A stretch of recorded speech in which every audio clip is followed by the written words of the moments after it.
لا أستطيع أن أكتب عن دمشق دون أن يعرش الياسمين على أصابعي، ولا أستطيع أن أنطق اسمها دون أن يكتظ فمي بعصير المشمش والرمان والتوت والسفرجل.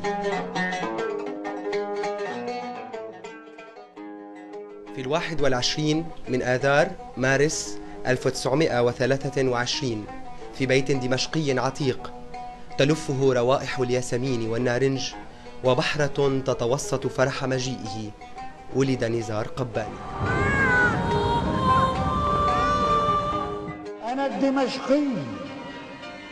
أنا الدمشقي لو شرحتم جسدي لسال منه عناقيد وتفاح.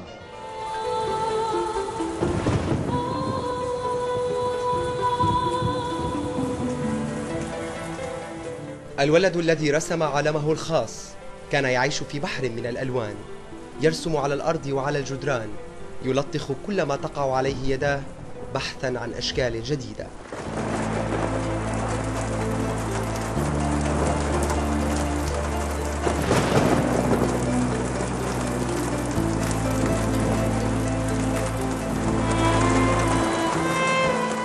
بدأ يكبر عالم نزار ليكون عالما من الشعر الفريد بألوانه وأطيافه وسحره. بدأ نزار يكتب الشعر وعمره 16 عاما، وأصدر أول دواوينه قالت لي السمراء عام 1944. ثم تتالت الدواوين: طفولة نهد، أجمل قصائدي. تخرج نزار قباني من كلية الحقوق بدمشق عام 1944، ثم التحق بالعمل الدبلوماسي في لندن.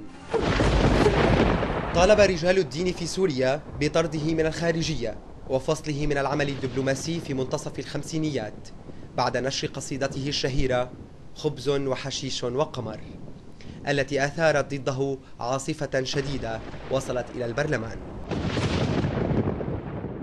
حملت شعري على ظهري فأتعبني، حملت شعري على ظهري فأتعبني، ماذا من الشعر يبقى حين يرتاح؟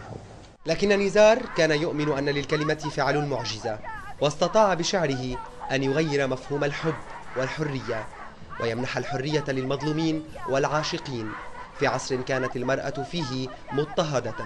منحها الجرأة لتقدر أنوثتها وتعلن حبها. صباحي رضا، أعمارنا قبلك لم تكتبي. عيدي الجملة الأخيرة، عيديها. هذه أنت. صباحي رضا، أعمارنا قبلك لم تكتبي. شعر نزار ألهم الفن والفنانين حتى نهلوا من عذب كلماته أجمل الألحان ليغنيها كبار المطربين: أم كلثوم، فيروز، نجاة، ماجد الرومي، كاظم الساهر، والعندليب الأسمر عبد الحليم حافظ. من حاول فك ضفائرها يا ولدي مفقود مفقود مفقود مفقود.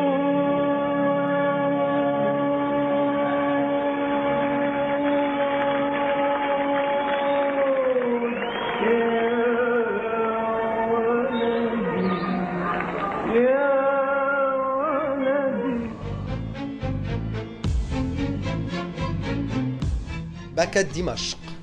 في 30 من إبريل نيسان 1999 ولدها نزار، افتقدته سوريا والعرب، فبكى ياسمين دمشق عشيقه.